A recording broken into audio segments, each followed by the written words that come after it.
Well, we've got a lot going on in the world of true crime. Of course, today we're going to be talking about the Siders family, but I know that the preliminary hearing against David Anthony Burke, known not so affectionately here on this channel as DeForvita, thank you, Pascal, is happening this week. And so tomorrow we will be pivoting on over to that case, barring any major news item in this case.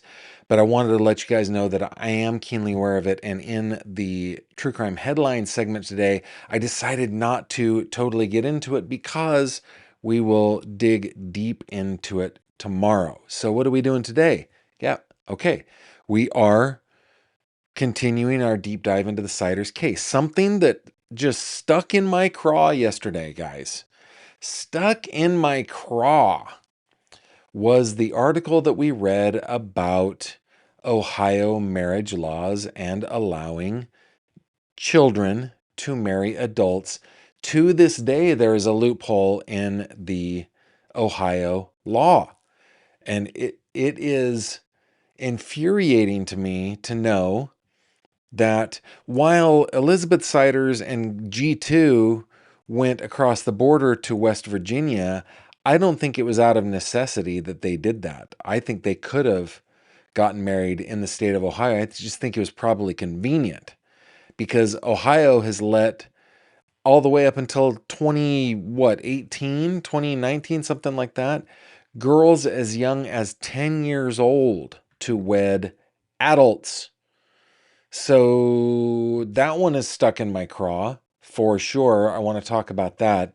Want to give you an update on the gag order. We got some like I think we've got some officials that don't understand what a gag order is and what the difference between uh, a public records request and that which is required to be released under public records law versus court gag orders. I think that people are idiots. I love them. I love most people.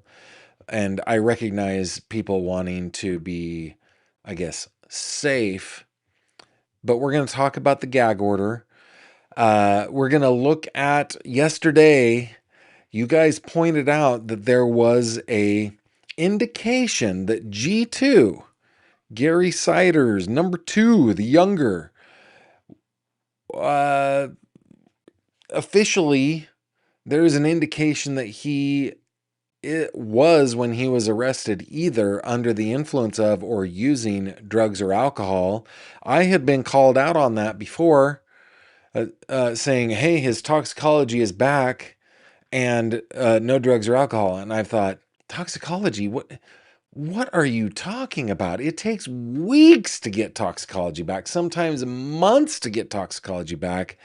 And this is a little bit of a na-na-na-na-na. I have not found any toxicology, but you guys pointed out, I didn't find it. You guys pointed out that in the documents that were released by Paula over at Plunder True Crime, link in the description below, there's an indication of drug and alcohol use. We're not sure which one, but we're going to get into that. We're going to look at some of the booking files. And this is germane in that these booking files that were released by Paula over at Plunder Studios, Plunder True Crime, are some of the very files that are now being withheld from the rest of the media because of the gag order. It's asinine. It's stupid. It's dillholery at its finest. It's skullduggery, I say. It is shenanigans. It is hooliganism. That's what it is. We're going to get into that. We, of course, have some headlines in the Nancy Guthrie case, in the Karen Reed case, and the Nolan Wells investigation. You know what I forgot to do, though? I forgot to get some good news. Hopefully, we'll just all be happy today, and we won't need that palate cleansing little piece of news that has... I just ran out of time. No, Gavin, that is an excuse. I laid down and ate chocolate chips. That's what I did. I laid on my purple couch and ate a few dark chocolate chips because I just needed a break. I just needed a little bit of a break. So I didn't run out of time. I made a choice. And that choice was chocolate chips. That's what is going to cleanse my palate. Hopefully, you guys don't verbally flog me too much for that. Of course, I want to start the day with our question of the day, which there's some foreshadowing to our 3 questions segment a little bit later.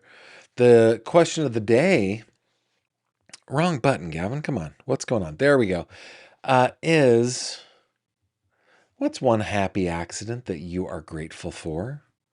Be sure to put that in the comments. Use a GF before your comment. It highlights it on my side so that I can see it. What is one happy accident that you are grateful for? And while you are over in the live chat and you're telling me about that happy accident, don't forget to tell me where you're tuning in from.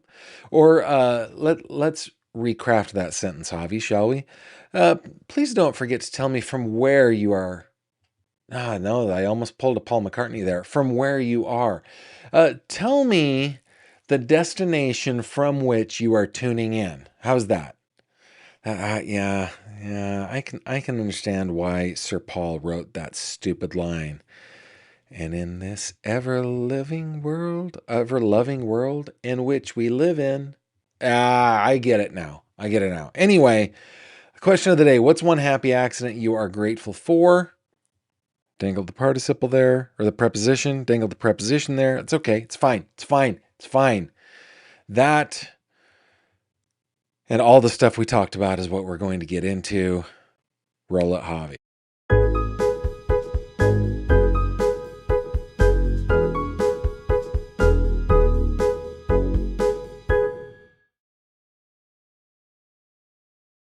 This video contains mature themes and discussions intended only for adult audiences. Viewer discretion is advised. Ladies and gentlemen, welcome back, and thank you for joining me for another true crime conversation. My name is Gavin. Thank you for joining me as I... Oh, that was unkind. I know that there are people that don't like that kind of stuff, but I had to take a sip of water to moisturize the palate in my amazing dill hole coffee mug, which is available at gavinfish.com, so that we can go ahead and get started here. We are, of course, talking about the Ohio 16 case. That is G1, Gary Siders, his wife, Christina Siders. We shall call them the grandparents, though that question is out in my mind. G2, Gary Siders the younger, and his wife, Elizabeth Siders, also known as the parents. Now, the lawyer for Elizabeth, Tommy Stolley, has said that he has no reason to doubt that Elizabeth is the parent of all of these children, but I don't know. I saw the conditions of the house, and so I'm holding that question open. Could be that she is the mother of all the children. Could be that G2 is the father of all the children. I think DNA tests are in order. There is an indication, by the way, we're going to get into a little bit of information that was also released by Paula over at Plunder in terms of visitors that have visited the Siders adults that is now subject to that gag order, apparently. We're going to talk about that, but why don't we start off with answers to question of the day by all y'all also telling me where you're tuning in from. Let's see. Here we go. Kathy says, hello from Northern Michigan. Love your show. God bless you and your family. Thank you very much. And thank you, guys. I put a goal up there today to try to reach some super chats. And I hate to ask you guys this because you take care of me so well. But YouTube keeps demonetizing these Siders family videos. And what am I supposed to do? Not talk about this? This is a case that is important that we talk about. So I'm going to keep on a talking. Music to my ears says chocolate chips. Excellent. Yes, and for me, they are dark chocolate. I like the dark chocolate. Tina May says you should have a bowl of Wheaties. It's good for your soul. I unfortunately can't have gluten in the house because of celiac disease. Not of I do not have celiac disease, but we have a child that does. So so alas, none of that for me. What is the question of the day again? What is one happy accident you're grateful for? Happy in Montana says, my daughter. Well, if your daughter was an accident, a happy accident she is. Kevin Myers says, my happy accident is meeting my wife at the shotgun range. Gives a new meaning to the phrase shotgun wedding. I'm sure it wasn't a shotgun wedding, but pretty awesome. Tara says, my daughter, we're loving you here in London, England. Thank you very much. Tina says, first, my daughter, I was only 18, got me out of a toxic household, and I finished growing up on my own. Best thing for me. Oh, I'm happy for you. Kathy says, my baby boy, hello from the Mitten State. Hello. And that's a great happy accident. Coffee time for Dean, my daughter. So many accidents, man. So many happy accidents. That's funny. Dana says, we need a Bob Ross emoji for all this happy accident business. That's fun. Robin says, my unexpected surprise was my grandson. Awesome. My happy accident was my twin daughters. Definitely wasn't expecting that. Awesome, guys. Jennifer, hello to you from Virginia. Indy Lizard, hello to you from Long Beach. I'm a firm believer in the burnt toast theory. Every annoyance or delay can be divine protection. Well, good for you. I'm glad that you find that in your life. I hope that makes you happy. Mooney says, playing that game of quarters, losing, and meeting my soulmate all at the same time. Wow, that sounds like a story. That sounds like a great story. Becky says, hello from Tallahassee. Happy accident. Fill-in preacher one week connected me to the organization I now work with, helping DA survivors. That is terrific. Austin, Texas is in the house. Thank you very much. Cabling says I should be sipping dill pickle juice out of this cup. I would be puckered. However, that reminds me that this past weekend was the Dill Pickle Festival down in Pittsburgh. I think they just, what do they call it? Dillsburg or something like that? I've never been to it, but my sister, my brother-in-law, my niece went to it, and it looks hilariously fun. I need to remember to do that next week. Mooney, thank you so much for the super chat. Mooney says this case is important. Mooney knows what's up, guys. Mooney's our OG. Let's see. I may have missed one. There we go. Thank you to Becca for her super chat as well. You guys are awesome, and thanks for taking care of me. I really, really appreciate it. Saudi Daisy is in the house. Glad you are here. Diane says, meeting my hubby at my work. He was the parking lot attendant. My coworker's husband was his coworker in the Midwest. That is a good happy accident. Kokomo, Indiana in the house. Watching in Dallas. Hillebrand, North Carolina. Northwestern Kentucky. Orange Chicken says, Gavin, we want to know about this case. And we all do. It's important. It's important and that we talk about it. So we are going to do that. Pearl Snaps. Yeah, okay. This is a little bit of inside baseball, but Pearl Snaps asks, what does demonetizing mean? No more money can be made, or all the money you made during the stream is taken away? Both. Typically, what happens is YouTube takes away the ability to run ads once they figure out what the live stream is about. And about 95% of the revenue from a live stream comes from the replay crew. And so you guys might see ads during this live stream, and thank you very much for watching them, sitting through them. I really appreciate that, because it is the way that I earn my living talking about these cases. But on the Siders family cases, typically what happens if you are going to be demonetized, it takes an hour or so. But on these, when I finish up and go into my YouTube studio back end, it already says demonetized.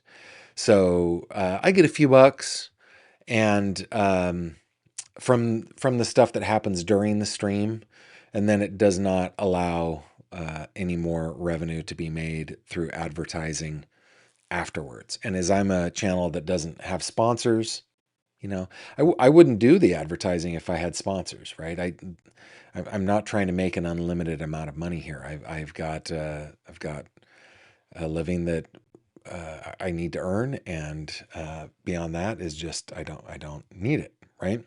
So that's what that means. Norway is in the house. Thank you very much.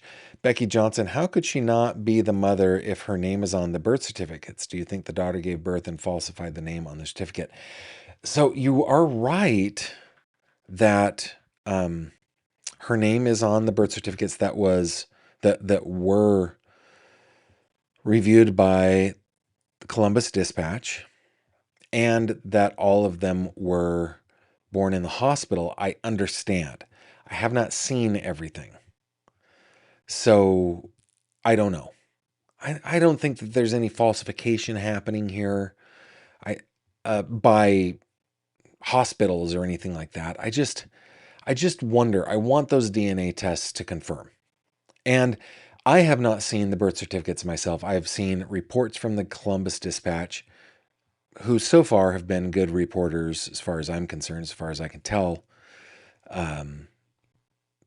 So yeah, and unless there was a baby or were babies born at home, and then they applied for a birth certificate later, I don't know. Yeah, so Becky, that's calling me out a little bit, and probably deservedly so. The bigger question, I guess, is the father. Who's the father of all of them? Robin says, my ex-husband has 8 kids. He wasn't romantic, just accident prone. That is so funny, and I am such a judgy guy. Kimberly and I have 5 kids. 5 kids. No accidents. Do you know why? Because we know what it takes to conceive a child.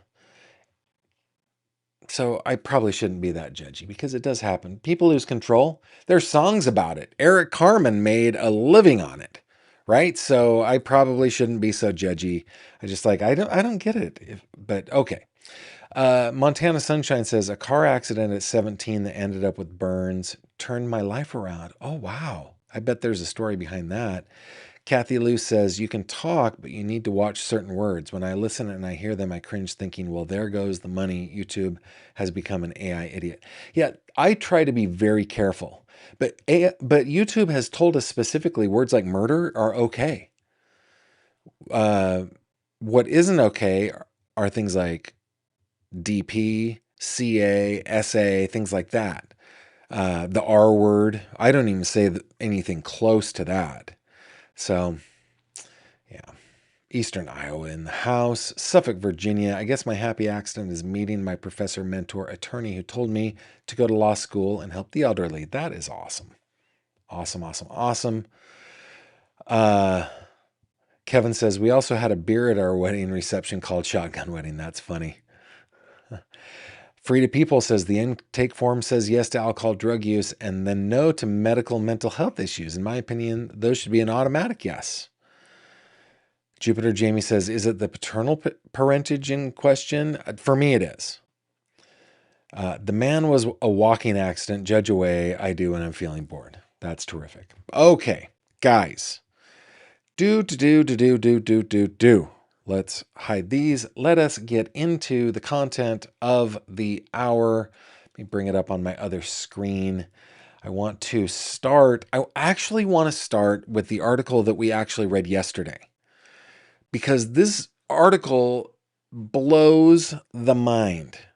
Just blows my mind that this has even been a thing. And according to Robin yesterday, and Robin is trustworthy, man. Robin, our intrepid moderator, is trustworthy. There are only like 18 states that have anti-child marriage laws where you have to be 18 years old to get married. Oh my goodness. Oh my goodness. Okay. So join me, if you will, on screen 2. This was from July 17th, written by Laura Bischoff in the Columbus Dispatch. Siders family case renews debate over Ohio child marriage. And I just want to flog this dead horse, which is a really unfortunate saying, is it not? It is unfortunate. I don't want to flog any horse, whether it's dead or alive. No horse flogging. So, Javi, let's go ahead and remove that in post, shall we? What's that? Oh, okay. All right, it's live. All right. At least 3 members of the Siders family married as young teenagers, including the woman who bore at least 18 children in 17 years, according to state birth and marriage records. Elizabeth Russell married Gary Siders Jr. in West Virginia when she was 15 years old. 2 months later, in May 2008, the couple had their first of 18 children. In Ohio, Tessie Wright was 14 and pregnant when she married her 48-year-old boyfriend, Richard E. Siders, in 2002. Let me repeat. Tessie Wright was 14 and pregnant when she married her 48-year-old boyfriend, Richard E. Siders, in 2002. Not 1902, not 1922, not 1992, 2002. Virginia Siders was 15 when she married Joshua Saunders in 2003, according to state records. Both of these marriages occurred in Gallia County. Tessie Siders told the New York Times that her now deceased husband was Gary Siders Sr.'s cousin. Gary Siders Sr., Christina Siders, Gary Siders Jr., and Elizabeth Siders have pleaded not guilty, blah, blah, blah, blah, blah, blah, blah, blah, blah. This case shines attention on Ohio's marriage laws and a campaign to raise the legal marriage age to 18. Quote, this heartbreaking case is a powerful reminder of what we've always known, that child marriage is dangerous and often leads to tragic outcomes, said Frady Rice, or Reese, director of Unchained at Last, a nonprofit that advocates to end child marriage worldwide. Continuing the quote, how many more terrible reminders do legislators need before they finally do what states across the U.S. and countries around the world are doing to ban marriage before the age of 18? This is reminding me of a famous case of a celebrity, like like a B or C level actor. It's not like we're talking George Clooney here, but he had some credits to his name. I can't remember his name right now. Tell me in the live chat. Where he was the guy that was in The Green Mile. He was like that horrible, smarmy, just terrible character in The Green Mile, that was abusive to prisoners. But at the age of 50 something, he married a 16-year-old, and they both at the time said it was love. Of course. And that girl's parents signed off on it. Oh my goodness. She's come out against child marriage since, right? She grew up and like realized what grooming was and stuff like that. Oh, goodness. Okay, in 2019, following an investigation by the Dayton Daily News, Ohio changed its marriage laws to block young teens who were often pregnant from getting married. Ohio Department of Health marriage records show 15 children under the age of 15. Okay, this one, Wanda, get ready. Wanda, get ready to just play some calming music for me, okay? Ohio Department of Health marriage records show 15 children under the age of 15 married in Ohio between 2000 and 2024. Wait for it. Including 2 10-year-old girls in 2017, Wanda.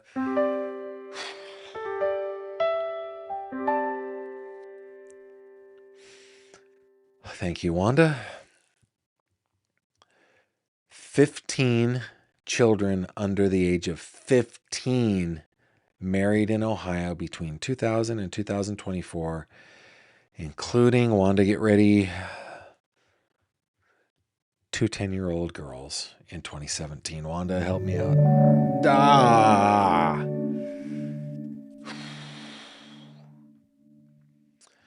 No, it's worse.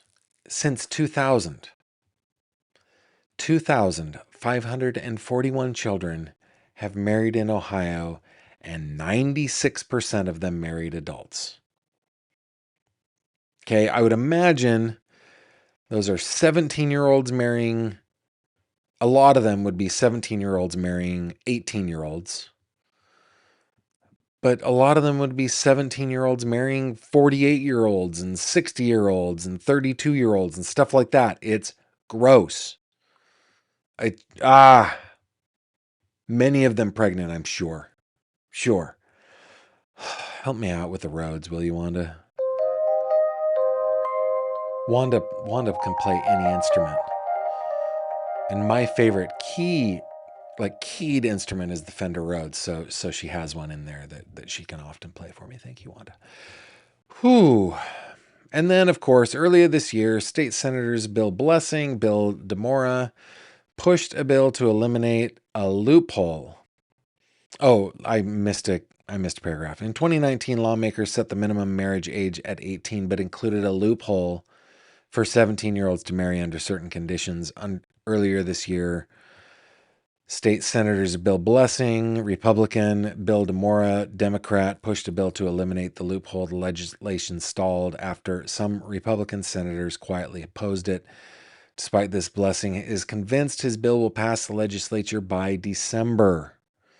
And I think that this case probably will push it over the finish line. He said the Vinton County case illustrates that child marriage has real consequences and is not a relic of a bygone era.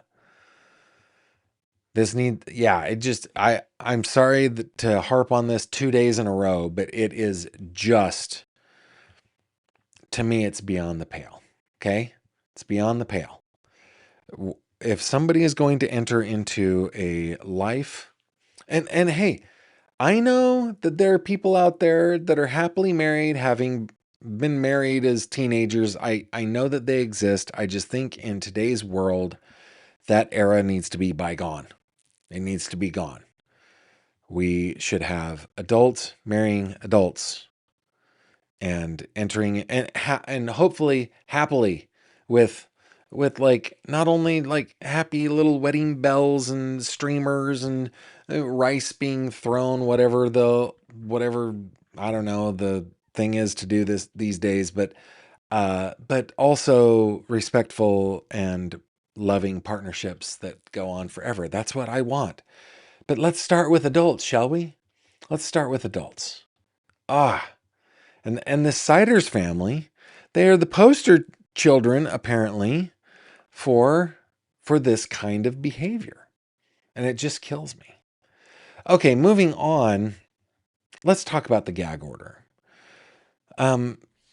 First off, as you guys know, there are two orders in play here, one of which is signed, and it is actually a gag order that bars court personnel, law enforcement, jailers, anybody who has any type of connection to this case from disclosing any information to the public or to the media. Okay? Now, that does not include things that are by law required to be released. But, like, for example, by law, things that are filed in court are public record. And so whether there's a gag order or not, unless it is sealed, we get it, right? So that's the gag order. That is in the Gary Siders, the younger case, G2. Okay? Then in the Christina Siders case, there is a motion for a non-dissemination, which is effectively similar, right? That one, at least for as of a couple hours ago, there hasn't been anything filed. I feel like I should just give a little check-a-rooney. Let me Vinton County Common Pleas Court, Here, I'll show you what it is that I'm doing. We're gonna go to the court, do a quick little docket search. Just make sure that in these Siders cases in the Court of Common Pleas in Vinton County, that there's nothing new that has been filed in the last couple of hours. Let's just look. So in G2's case, we have, just the demand for discovery that was filed yesterday. We talked about that. In whose case is this? This one's Christina's case. Nothing since the 16, which is the motion for non-dissemination, I think. I think that's what that one is. Let me see. Yeah, motion for non-dissemination. It's on the docket. It's mislabeled.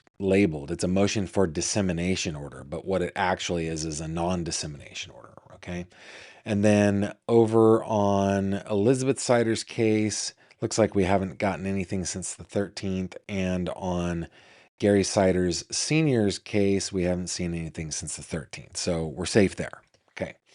So ABC 6 has written and published a terrific article from Kirsten Lindqvist, titled "Former Prosecutor Questions Vinton County Gag Order After ABC 6 Denied Public Records Requests." Gag orders do not cover public records requests. Oh my goodness. I have to say, look, listen up, kids. Listen up. Okay. Hi, kids. Uncle Gavin here. Guys, kids, listen.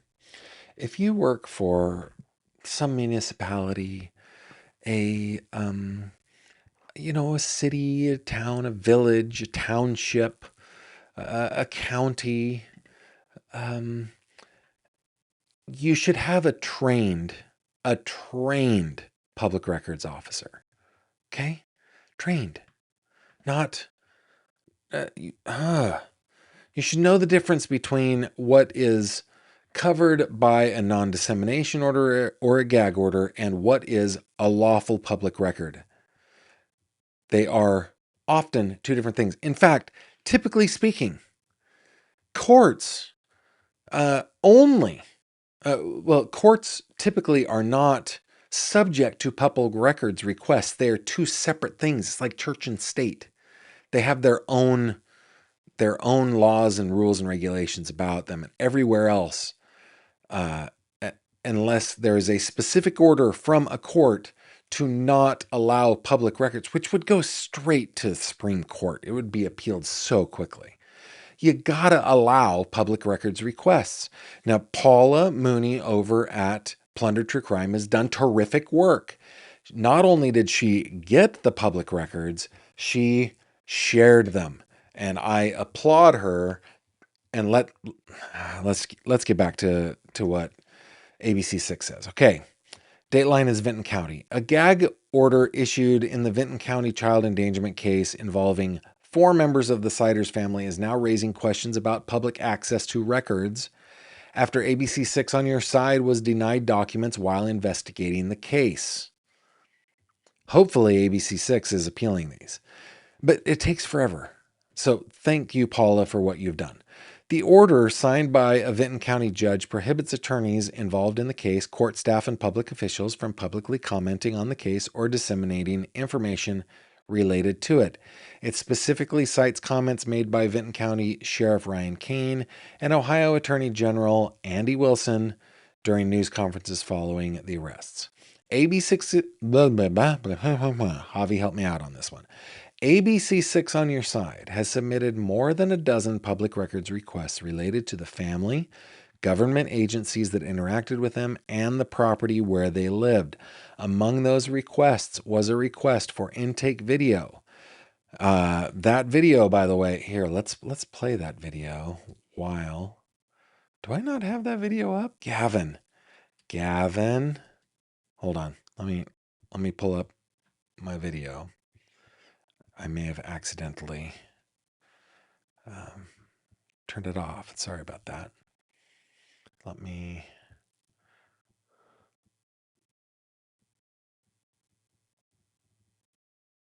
There we go. I must have accidentally stopped that, and now I need to go. Give me a second. Need to go to the right buttons. Javi's taught me exactly what to do here. He knows. There we go. Okay. So we will show some of these intakes. I have those white little flashes are my edits, right? So just so you can see these while I'm reading this, okay? ABC 6 on your side has submitted more than a dozen public records requests related to the family government agencies that interacted with them and the property where they lived. Among those requests was a request for intake video from the Southeastern Ohio Regional Jail following the booking of Gary Siders Sr., Gary Siders Jr., Elizabeth Siders, and Christina Siders, the very video that you are watching right now. Initially, the station received Google Drive links to the requested files. However, when reporters attempted to access them, they were told permission was required. After requesting another way to obtain the records, an attorney representing the jail responded that because of the gag order, he was unable to provide a response. That attorney is wrong. This is a public records request. This is a different thing. An ABC 6 on your side reporter later traveled to the jail in person to request the records, but was told the request had been denied, again citing the gag order. You know, the scary thing on this is in the state of Pennsylvania, mug shots are public records, but there are some backwater, idiotic, just stupid people working in counties, mostly in rural counties, that say, no, you can't have these, and sue us for them. You cannot have them, even though they are public record. And the reason they do that is because an inmate at a county jail sued the county for disseminating what was effectively what he said was private record, which isn't. And the county spent a whole bunch of money defending itself. And so the other little counties are like, hey, we don't want to have to spend money defending ourselves, so we're just going to not comply with the law. And we are not going to give those records out. And then anybody who wants to sue us is welcome to sue us, and nobody has been willing to do it yet. That includes Clearfield County, Clarion County. I think Cambria County is one of those. I think I can't remember what county Indiana is in. But anyway, like nobody has been ballsy enough to sue or wanted to spend the money to do it. And so the public servants will continue to defy the right to know law in the state of Pennsylvania. And it drives me absolutely crazy because to me, transparency is the most important thing in government. The most important thing in government. And there is G2 in his like wheeling up because he can't hear the jailer with his questions and all that stuff. Okay.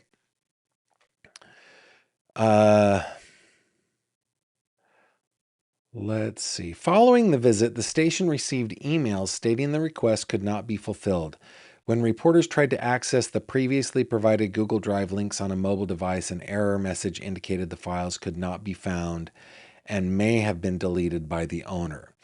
While the jail denied the station's request for the intake video, which, again, kudos to Paula for putting these out, it later released visitor logs showing attorneys and children's services employees visited the defendants during the days following their requests.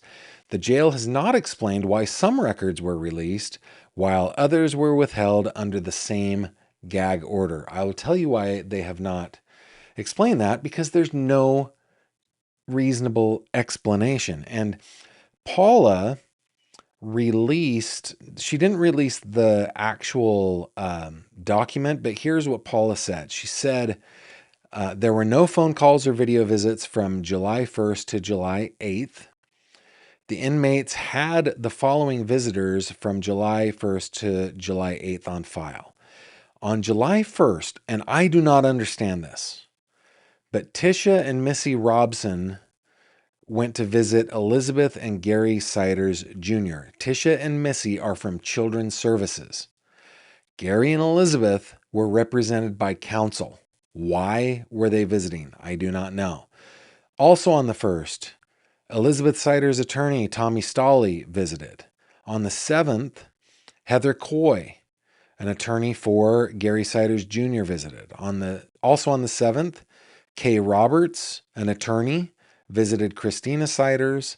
And then on the 8th, again, Tisha and Missy Robson came to visit Christina, Gary Sr., Elizabeth, and Gary Jr. These are Children's Services people, and they saw Christina. But Christina has counsel. There's no way that counsel is like, oh yeah, go ahead and talk with Children's Services. They're doing an investigation. There's no way. There is no way.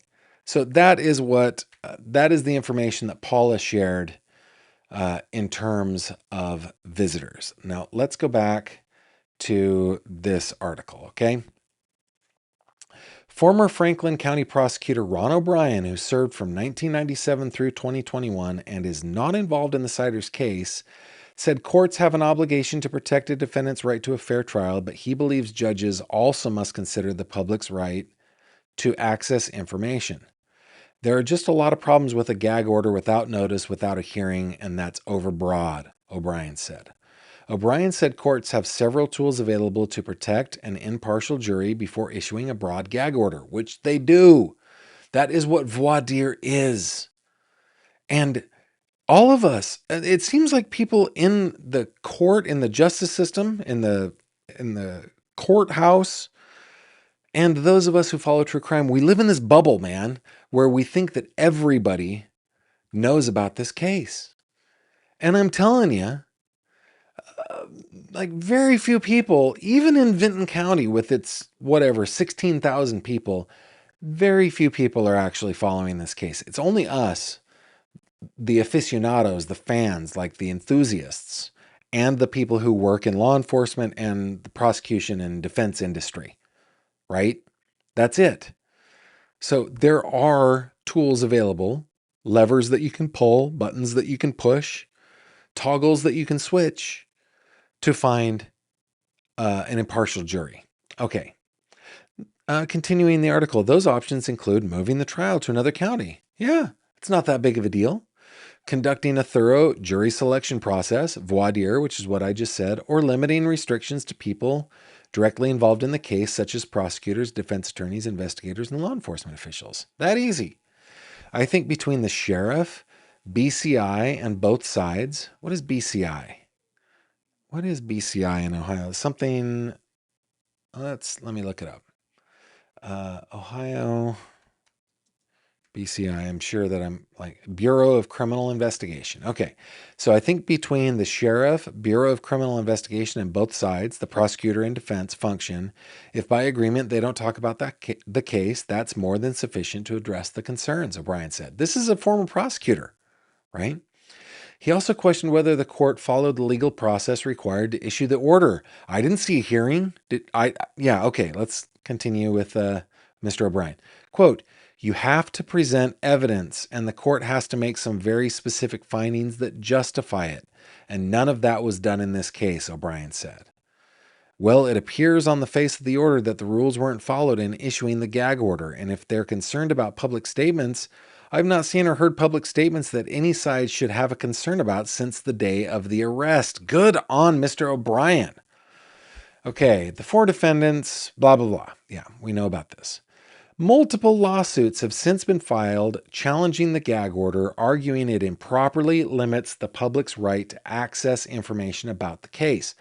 Interesting. Are those lawsuits in the Court of Common Pleas? Let's find out. Let's find out. Man, let's look at case types here real quick. So,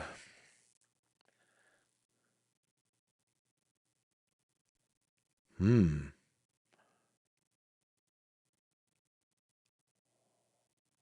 Let me just do a quick little search, see if data is required. Okay, let's search from um, the what date was that filed? The demand for discovery. I think that was the 14th. Okay, so let's search from the 14th through the 21st, and let's search criminal first of all. No, nothing there. So all statuses. I just want to, just a quick little search to see if I can't find anything immediate on this. Give me a second while I just look for this. So it doesn't look like it's in common pleas court. So maybe it is in district court. Let me look in district court. Benton County Court, continue. Let's see. Not traffic, not small claims, parking. You guys are like, Gavin, why didn't you do this beforehand? Oh, because I'm an amateur, I guess. Let me just see what I can find here. Need to provide search criteria. Okay, let's do ciders. And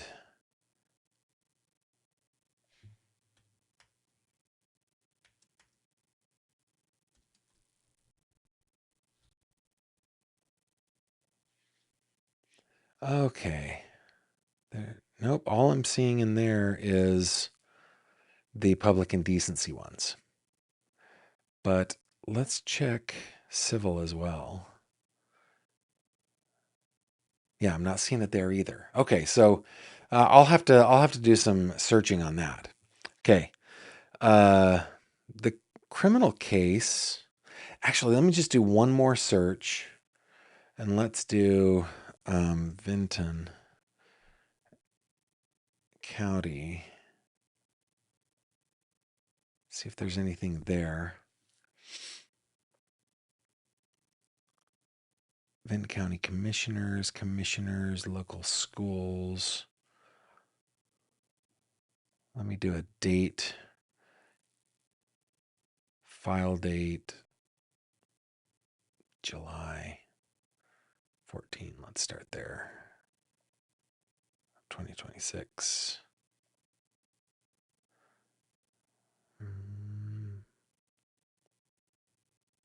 No, I'm not seeing anything there either. Okay, well, I'm gonna try to find that. Okay, so multiple lawsuits have since been filed challenging the gag order, arguing it improperly limits the public's right to access information about the case, which it obviously does. The criminal case remains in its early stages and is expected to be presented to a grand jury, which will decide whether to issue formal indictments against the four defendants. The gag order applies only to the case of Gary Siders Jr., and another motion is pending on a gag order in Christina Siders' case. Okay? So that's where we are on those. And it's infuriating. Infuriating. I'm going to move along because I've got a couple. Well, let's just see what you guys are saying over here. Let's take a break. Going from the bottom up. Frida, Gavin, just recently in my city, a council board member was denied details on an issue they voted on. A parent couldn't get school records of their child, and a FOIA request for animal control was denied. By default, everything is denied that I put in. By default, every time it's denied. I have to appeal. It drives me crazy. Montana Sunshine had twins at 18 and my third at 21. So glad I had them young. My youngest will be 50. Good for you. Greetings from Vermont. Happy for accidentally getting pregnant in my late 30s, and my other two kids were already teens, but happy for my youngest. Good for you. That makes me happy for you. I want to just see if my system will refresh here. Do you think they were wrong or just wanting to obstruct the release of the information? I think they're just wrong. That's what I think. I think they're just wrong. Uh, Man, my system just does not like to scroll. Janice Ferreira, did anyone ever find out if she gave birth to all 16 kids? Not to my satisfaction. Uh, Frida People, unhappy coincidence. I got married in Vinton County. I guess bad things happen there. Oh dear. Anna says Sherry Johnson's TED Talk is a good but upsetting piece on child marriage in America. I had a sociology teacher make us watch it, and it's a good insight into the topic from the point of view of the bride. I will have to check that out.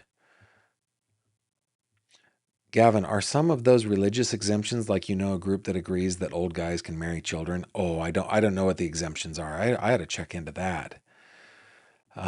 Nina's Hippie Hut says I married at 14 in Virginia. Worst mistake ever. Oh, glad you're okay. Yeah, Jerry Lee Lewis, right? Yeah. Whew. Anyway, thank you very much for your comments. I kind of have to move along because we're running out of time. But let me go. I just wanted to show the documents that you guys pointed out yesterday. In the documents that were released that have been blocked because of the gag order, but were obtained by Paula first and released.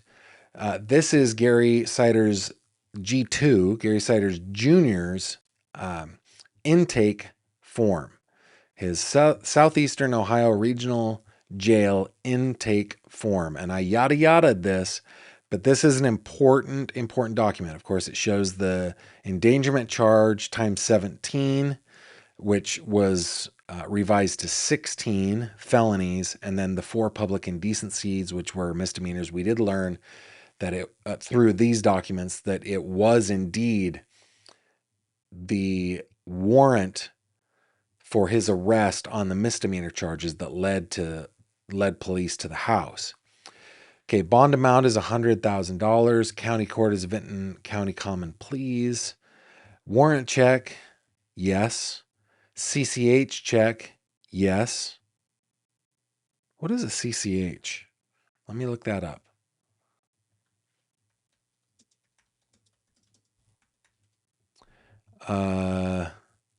Computerized criminal history, yes. Under the influence of alcohol, drugs. Let's see. Under the influence under the influence of or use of alcohol/drugs, yes, is circled for Gary 2, for the Gary the Younger. Was he indicative of any type of self-harm? No, they said. Known mental health risks? No. And that goes back to the conversation. If they are using drugs, are there mental health risks? They probably have some like very specific definition that they have to go by. But I agree with commenter. If they use drugs, then yeah, I think there are known mental health risks. I really do. Currently pregnant or postpartum? No. Use of less lethal upon arrest? No. So, did they use a taser? Did they use a beanbag or anything like that? And do they need medical treatment? The arresting agency was the Vinton County Sheriff's Office. Agency to be billed is the Vinton County Sheriff's Office. And so that's the major thing on G2. Looking over at Elizabeth, the thing that I'm thinking about is this question: currently pregnant or postpartum? It is circled no. The last baby, at least according to the press conferences and the information that has been put out there, is 18 months old. I honestly would expect her to be pregnant by now, according to the timing that she has done over the last 17 years. But they say she is currently not pregnant. Now, that also makes me ask the question, did they do a pregnancy test? Or did they ask her, "Are you pregnant?" And just circle the yes or the no depending on what she said, right? Like, I don't know what the process is. So I know that there were people when I showed the video of them coming in the Sally port and she didn't have any type of shackles or handcuffs or, waist belt or anything like that. And people said, oh, it's because she's pregnant. They don't shackle pregnant people, to which I say, au contraire. How many hearings have I sat through with pregnant ladies in shackles? I can't even count. Can't even count how many I've watched in person. But at least now on the official record, Elizabeth's not pregnant, I guess. Gary Siders Sr., also not pregnant, but it says under the influence or use of alcohol or drugs, says no for him. And then Christina, it also says no to the under the influence of or use of alcohol and drugs. By the way, getting back to Gary Jr., Elizabeth over at Hillbilly Crime made a very good point. Maybe it's not drugs. Though I have a hard time looking at the inside of a house looking like this and not thinking to myself, there's drugs somewhere connected to this. I just have a very hard time looking at filth like that and going, these people are not in active addiction. And I'm sorry, again, that's very judgy of me. It could be mental illness, could be a lot of things, but I think the most likely thing, if there is mental illness involved, it is drug abuse induced mental illness. But that, again, that's just my opinion. I have a hard time looking at photos like this and going, yeah, there's no drugs here at all. Now, look, there's a Fireball bucket in there, so there's definitely alcohol, what would we call it, paraphernalia in there. I don't even know. I don't know how people live like this. And I've seen it. I've seen it in person here in Western Pennsylvania.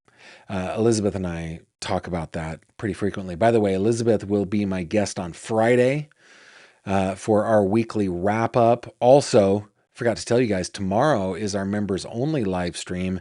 We are planning on doing a live stream from my temporary darkroom in the basement of this historic home out here in Western Pennsylvania. I got a little microphone so that you guys can hear me okay. And we're going to be doing some contact prints of my teacher's work, and I'm really looking forward to that. I got some equipment, including some 99.9% isopropyl alcohol to be able to clean these, try to get the dust off of them as best I can. So we're going to be doing it from the darkroom. Members and patrons, Wednesday after the show about 7:30, we will be going live. Okay, so join me for that. And if you are not a member or a patron, I invite you to consider it if you want. It's up to you. It's an invitation. I'm not forcing anything on anybody. But yeah, could be drugs, could be alcohol. We don't know which. I feel like it is one or both likely, right? One or both likely. Okay. And that, guys, is what I have prepared to talk about on this case. But despair not if you are like, oh, I'm so sad. It's only been an hour. No, guys, we've got more. We've got some headlines to go over in the Nancy Guthrie case, in the Karen Reed case, and the Nolan Wells case. I do want to remind you that tomorrow we're going to be pivoting to coverage over to the Celeste Rivas Hernandez case, where David Anthony Burke is facing his preliminary hearing in a Los Angeles courtroom. So we're going to be covering that. Why did I bring that up? Oh, I just because I want to. So we're going to be getting into those headlines next. But before we do, how about you and we get into some questions? It's 3 questions. Here we go. It's 3 questions with Gavin Fish. Guys, our question of the day today was, what was one happy accident that you're grateful for? That's a little foreshadowing to our three questions that I selected today. Three questions, of course. You can send questions directly to me to 3questions@gavinfish.com. 3questions@gavinfish.com. It's spelled out. It's an email address. I don't get very many emails, I gotta say. Not very many emails with questions, but when I do get emails, they tend to have several questions. So we've got a list. We got a list that we're working on. I answer all of your questions. I don't dodge any of them. I answer them to the best of my ability, and I do so 3 questions at a time.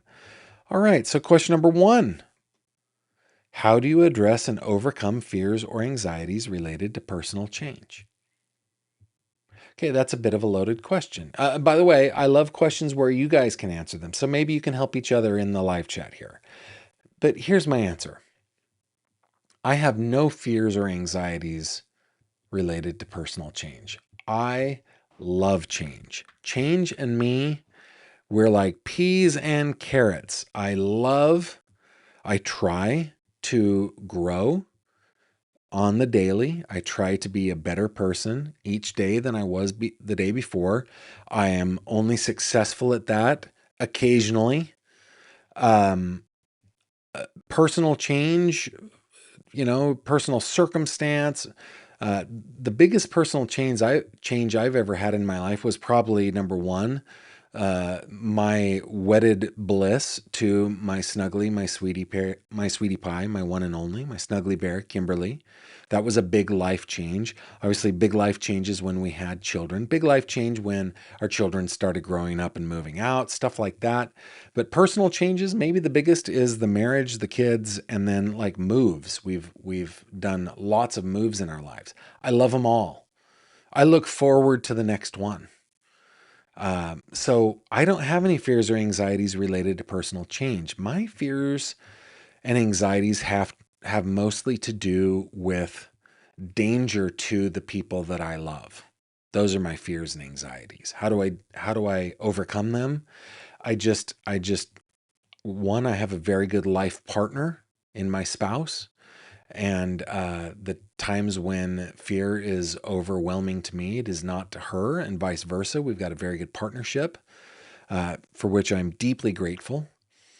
So yeah, I lean quite heavily on my wife. I also lean quite heavily on my folks and her folks. They're all good. They're all good folks.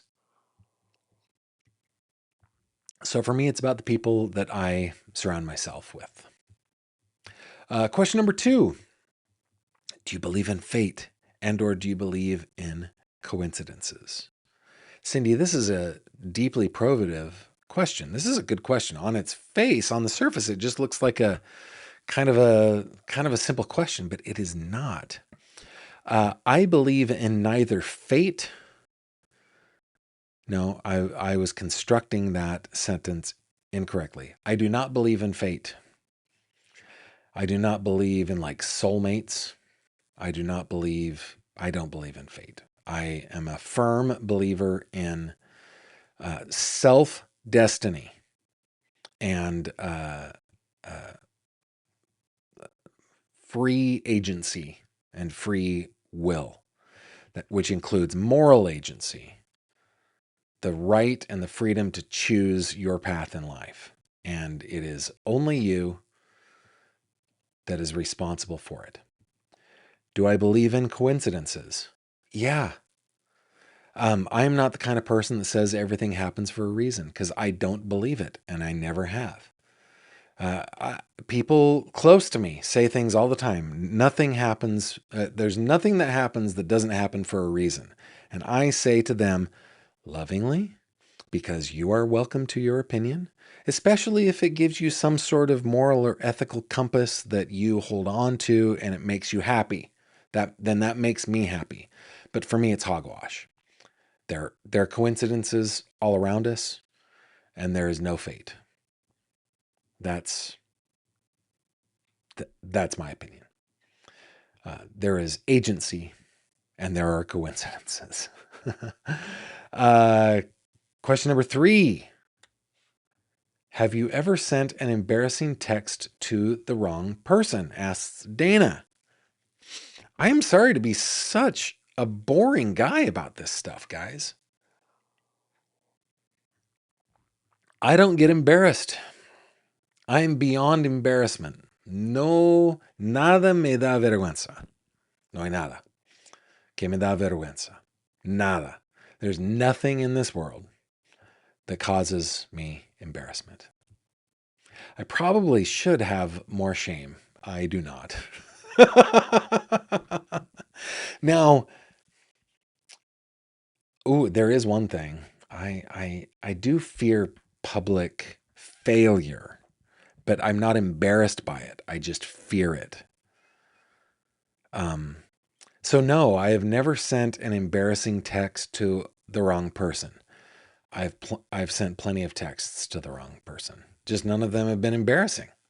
And I don't know, maybe you guys have different answers to these questions. Question number 1 was, how do you address or overcome fears or anxieties related to personal change? Question number 2 is, do you believe in fate or do you believe in coincidences?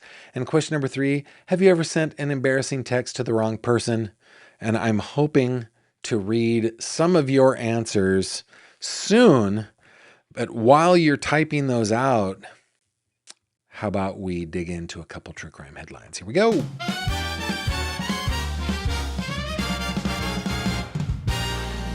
crime headlines.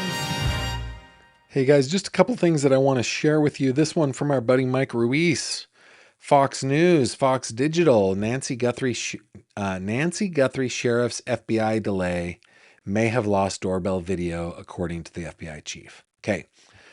In a Fox Digital exclusive, the delay in allowing the FBI to assist in the investigation into Nancy Guthrie's suspected abduction may have cost crucial video evidence due to the elaborate process involved in recovering Nest doorbell footage from the crime scene when the victim did not have a cloud subscription and her physical camera was missing as well, according to the FBI director. The FBI worked with Google to recover cached video from Guthrie's Nest camera that was not intended for long-term storage and was on the verge of deletion, Director Kash Patel told Fox News Digital. If there was more, it was lost before the FBI became involved, and its evidentiary value remains unknown. Quote, we were looking for the needle of all needles in all haystacks because since she didn't pay for it, they didn't record the data, he said, talking about Patel. But there was a chance that it was located in their cache just before it was being deleted. That's where investigators found the video and still images that Patel made public on February 10th in the hope that someone would recognize the suspect and turn him in. So I think there's a little bit of politics at play here, but that's what Patel is saying, that they may have lost crucial evidence. Turning to the Karen Reed drama. This from rock92.9rocks.com. rock929rocks.com. Written by Michael Viscosel. Matt Damon Production Company develops Karen Reed movie. Matt Damon is turning the story of a murder case into a movie production. On Friday, July 17th, Damon appeared on Live with Kelly and Mark, which is why I did not learn about this, to promote his newest film, The Odyssey. During the interview, he stated that his production company, Artists Equity, is in the early stages of developing a movie about Karen Reed and the related controversial murder case. He did not provide further details. According to Boston.com, Damon's project sits among a slate of ongoing efforts to adapt Reed's case for the screen. They include a Lifetime movie, a Prime Video limited series with Elizabeth Banks, and various forthcoming documentaries and legal-focused content from multiple producers. Blah, blah, blah, blah, blah, blah, blah. So get ready, guys. On your favorite streaming platform, we're going to be inundated with Karen Reed content. Dramatized, documentarified, series-related, all of it. It's going to be something else. All right. And then in the Nolan Wells saga, detective warns against rushing to judgment. This on News Nation, written by Josie Feischels. As the funeral of Nolan Wells, the 18-year-old Mississippi teen who was found dead after going missing during a 4th of July trip, was held Monday, civil rights attorney and retired police detective Tim Alexander warned against forming conclusions before the facts are in about the case.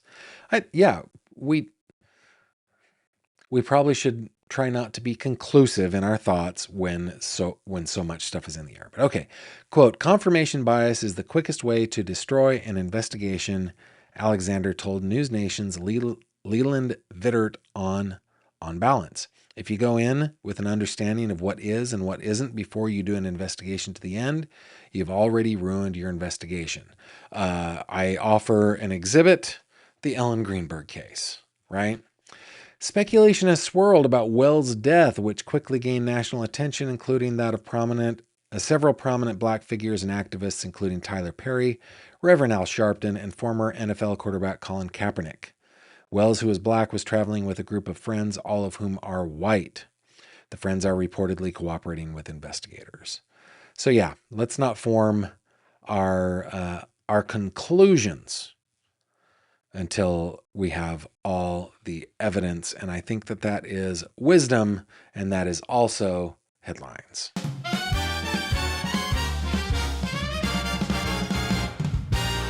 True crime headlines. Okie dokie artichoke. Let us finish out the day with just a couple of comments before we go. Kay Turrieta says, Gavin, were the marks on Elizabeth's arms from the restraint, or are they tattoos? When we go to the video, which I can put up here, let me go to Elizabeth. You can see that kind of round thing on her arm right there. I think that is a bruise. Let me go over to her booking thing because it lists tattoos. While you guys are watching that, let me just see if I can find. It notes that no scars, marks, or tattoos, which I think they would have. I mean, on Gary Jr.'s, they marked all these tattoos: heart with names, heart with sword, heart and cross, heart, cross, cross, heart with flames. Wow, does he have a type of tattoo? Heart with smiley face, cross, outlaw peace sign, heart with lines. So he likes hearts, he likes crosses. But Elizabeth, it doesn't look like there are any. And in this video, now we've passed it. Let me go back. Here. Yeah, that to me it must be a bruise, because they would have noted that tattoo. I mean, in Gary's booking, you can see him pointing out all the tattoos on his arms and legs and stuff like that, right? Great question. Thank you very much for that. Chandra says it's hoarding, which is a mental illness. To me, though, I'm not an expert. To me, hoarding is like holding on to things of value that may not be of value to anybody else, but you can see. Maybe I just don't know what I'm talking about. Hoarding trash? I guess. Maybe. Yeah, maybe. Tough. The fireball bucket is the cleanest thing in the house. It does look like that. That is for sure. Yeah, Montana Sunshine. This is a question that comes up to me all the time. I wonder how he affords all those tattoos. Yeah. Yep.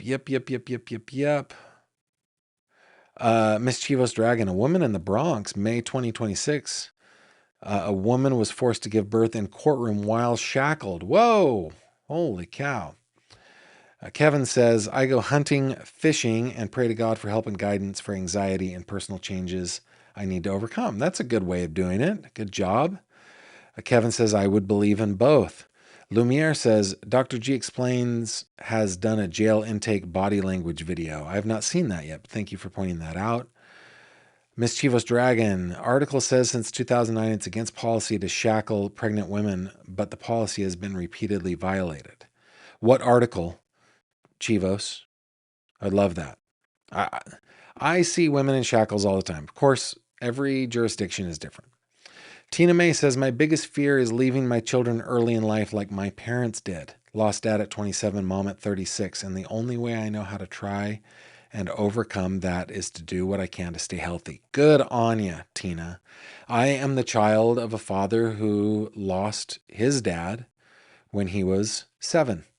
And he just turned 78. So it has been more than 7 decades since it happened, and he still is dealing with the loss. And yeah, just the way it is. Kevin says, I don't just send embarrassing texts, but I also speak them out loud. Oh, that is great. Montana Sunshine, I rely on my faith in Christ and did have a soulmate. I believe it was God's plan. I'm happy for you. Happy for you. Archangel says, I believe in fate, but also in free will. That question is pretty good, but also deep. That was a terrific question today. I love that question. Has he been in jail before? You don't have to pay for tattoos in jail. It says he doesn't have criminal history. No, that's not what it says. It says that they didn't do a CC, a computerized criminal history on him. I don't think, so I don't know. I don't know. Chivo says, Yahoo News, woman forced to give birth while shackled in New York court. Public defenders say, wow. And then Jennifer says, at my former job, I accidentally sent a text about a troublesome parent of a young client of mine to the parent. Ooh, ooh, oh, that's one of those where you're like, eesh. Guys, thanks so much for answering the questions, the question of the day, the 3 questions. Thank you for sticking around to the end. Thank you for supporting me through super chats, through subscriptions, through sharing, through liking, through your commentary. I deeply appreciate each one of you. Just a couple of quick reminders that tomorrow we're going to pivot back over to the Celeste Rivas Hernandez case. And we are going to be doing our members only / patrons only live stream tomorrow. So you've got time to get in if you're not already a member. We are going to be down in my basement temporary dark room that I am building out into a permanent dark room. And then what else? On Friday, we'll be joined by Elizabeth Jones again to wrap up the week. If you are not following me on socials, please consider doing that. Also, the easiest way to get in touch with me is to go over to my website, gavinfish.com. If you click on this little fishy, that will take you to the fish tank where we are growing. And, if you just see that thing where it says group by Gavin Fish, crime reporter, that takes you to my page where it is growing as well. So I got a lot of growth happening on Facebook, and thank you very much for that. I appreciate it all. You guys are amazing. With that, I bid you adieu. Thank you very much for being here. I will catch you on the next one. Take care.